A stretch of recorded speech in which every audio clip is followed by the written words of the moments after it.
Alors, il y a quelques jours, on a parlé de la stratégie des 6 comptes bancaires pour gérer nos finances personnelles. Plusieurs personnes d'entre vous m'ont écrit des messages pour me dire, ouais, Nathanaël, s'il arrivait qu'on n'a plus de l'argent sur notre compte des biens et des matières premières, par exemple, comment on peut faire? Certains m'ont dit même qu'ils seraient tentés d'aller chercher l'argent sur leur compte d'indépendance financière. Dans la vidéo d'aujourd'hui, on va voir pourquoi il est important de délocaliser votre compte d'indépendance financière. Comme on l'a dit, dans les comptes que nous allons créer pour gérer nos finances personnelles, on va devoir mettre en place un compte d'indépendance financière. Et le compte d'indépendance financière, c'est le compte sur lequel on va mettre de l'argent tous les mois. Et dans la vidéo que j'avais publiée, je vous avais dit par exemple que sur ce compte, je mettais 10% de mes revenus. Donc 10% de mes revenus nets d'impôts. Si vous êtes dans un pays où vous êtes imposé sur vos revenus, eh bien vous devez mettre 10% de vos revenus nets d'impôts sur un compte d'indépendance financière.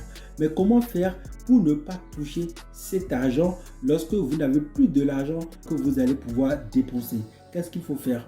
La solution que j'ai trouvée, en fait, c'est de délocaliser le compte de dépendance financière. Et je vais vous expliquer ce principe dans la suite de cette vidéo. Si vous êtes ici pour la première fois, je suis Nathanaël Longpamé. Je suis entrepreneur sur Internet depuis quelques années. Et comme vous, il y a quelques années, je n'avais pas d'argent, j'étais fauché, j'étais complètement fauché. Je vivais dans un pays dans lequel il n'y avait pas d'électricité à 100%. En fait, on avait l'électricité à partir de 19h et parfois on nous coupait dès minuit. Et cela ne m'a pas empêché en fait de démarrer mes activités et d'aller chercher la liberté financière.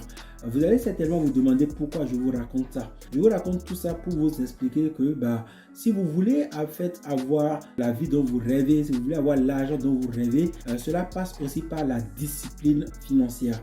Vous devez adopter une certaine discipline financière qui vous pousse à vous surpasser et surtout à ne pas prendre l'argent qui ne vous appartient pas. Parce que l'argent que vous allez mettre par exemple sur un compte d'indépendance financière, quand bien même cet argent est pour vous, c'est de l'argent qui ne vous appartient plus directement. C'est de l'argent que vous allez utiliser par exemple pour investir dans le but de générer des revenus passifs. C'est comme ça que moi j'ai fait. C'est ce qui m'a permis en fait de partir de zéro parce que j'avais 0 € lorsque j'ai commencé et d'arriver aujourd'hui à des chiffres très intéressants que je partage dans certaines de vos vidéos que vous allez voir sur cette chaîne YouTube. Maintenant, on ne va pas s'attarder sur moi. Je vais vous expliquer en fait pourquoi vous devez délocaliser votre compte bancaire d'indépendance financière. Laissez-moi vous demander par exemple de vous abonner à cette chaîne YouTube et d'activer la cloche de notification si ce n'est pas encore fait. Si vous êtes nouveau sur cette chaîne YouTube, vous allez trouver du contenu comme celui-ci qui vous aide en fait à vous surpasser, à aller mettre des choses que vous n'avez pas encore faites en place dans le but de devenir financièrement indépendant. Partagez également cette vidéo sur la toile pour aider d'autres personnes à faire comme vous.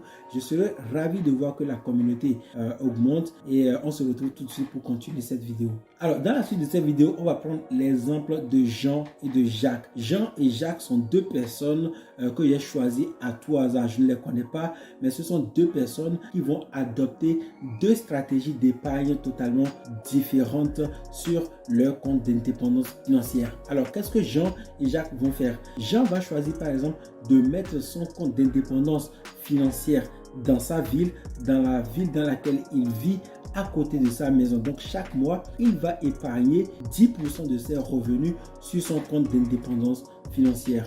Jacques, par contre, va décider en fait de mettre son compte d'indépendance financière dans une autre banque qui est à plus de 2000 km de chez lui, qui est donc 1000, 2000, 3000, 5000 km, peu importe. Jacques va faire de sorte que son compte d'indépendance financière ne soit pas dans la même ville que lui. Et pour aller plus loin, Jacques va faire de sorte que la banque dans laquelle il ouvre son compte d'indépendance financière ne l'oblige pas à prendre une carte bancaire. Donc Jean, qui a son compte à côté de sa maison, a une carte bancaire qui lui permet en fait de récupérer de l'argent à chaque fois qu'il aura besoin d'argent pour subvenir à ses besoins. Mais Jacques par contre va dire à sa banque: je n'ai pas besoin d'une carte bancaire parce que Jacques sait que lorsqu'il a une carte bancaire, il peut facilement aller récupérer cet argent. Jacques sait aussi que le fait de prendre une carte bancaire, par exemple chez sa banque, l'oblige à avoir des coûts supplémentaires parce que la banque va lui prendre de l'argent sur son compte d'indépendance financière. Le but étant bien d'avoir de l'argent sur ce compte et de ne plus jamais dépenser cet argent. Qu'est-ce qui va se passer? Analysez la situation et vous allez voir, à chaque fois que Jean aura besoin d'argent, Jean ira sur son compte d'indépendance financière, il va prendre de l'argent, il va dépenser son argent, il va se dire c'est mon argent, j'ai le droit de dépenser cet argent et donc je vais prendre de l'argent et je vais acheter les choses dont j'ai besoin. Si Jean fait ça, c'est parce que Jean ne respecte pas lui-même sa propre décision de devenir financièrement indépendant.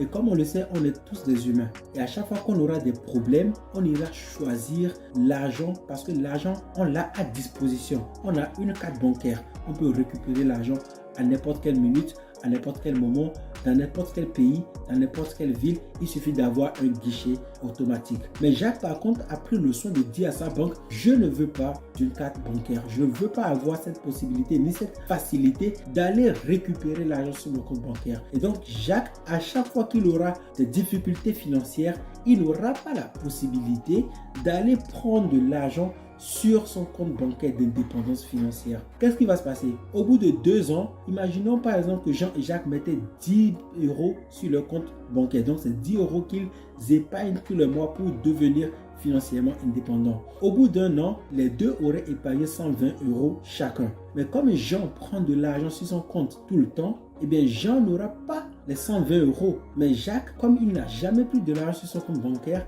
il aura les 120 € disponibles. Au bout de 2 ans, Jacques aura 240 €. Au bout de 3 ans, Jacques aura 360 € sur son compte d'indépendance financière. Si on fait le bilan au bout de 3 ans, on verra que Jacques a bel et bien 360 € sur son compte d'indépendance financière, mais que Jean, en prenant tout le temps de l'argent sur son compte, n'a potentiellement pas les 360 €, n'a peut-être même pas 200 € ni 100 € sur son compte d'indépendance financière. Cela veut dire que lorsque vous allez choisir par exemple de délocaliser votre compte d'indépendance financière et surtout de ne pas aller prendre de l'argent à chaque fois que vous aurez des besoins, vous allez voir que plus vous allez laisser les 10% sur votre compte d'indépendance financière et plus vous allez vous enrichir. Voilà ce que j'ai mis en place, voilà comment j'ai appliqué ce conseil d'avoir un compte d'indépendance financière. J'ai juste pris la décision en fait de mettre mes 10% sur un compte qui n'est pas dans la même ville que moi, qui n'est pas dans le même pays que moi, donc de délocaliser ce compte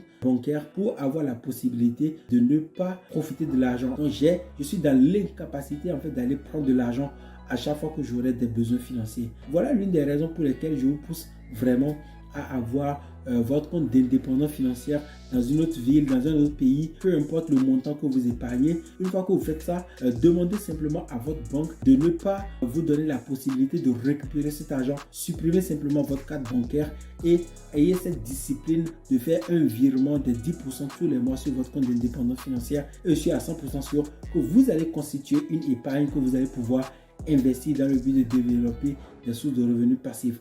J'espère que cette vidéo vous a plu. Si c'est le cas, n'hésitez pas à mettre un pouce, abonnez-vous à cette chaîne YouTube et activez la cloche de notification. J'espère vraiment que vous allez passer à l'action et que vous allez développer ce compte d'indépendance financière. Et si c'est le cas, dites-moi dans les commentaires ce que vous pensez de cette vidéo. On se retrouve dans une prochaine vidéo. D'ici là, portez-vous bien. Bye bye.